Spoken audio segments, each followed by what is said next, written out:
said repeatedly that the successor will be decided by the people of the state. That is the natural result of these things.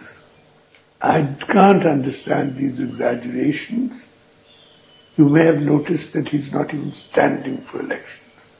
He is not my successor, and I see all of this usually as exaggerations and falsehoods.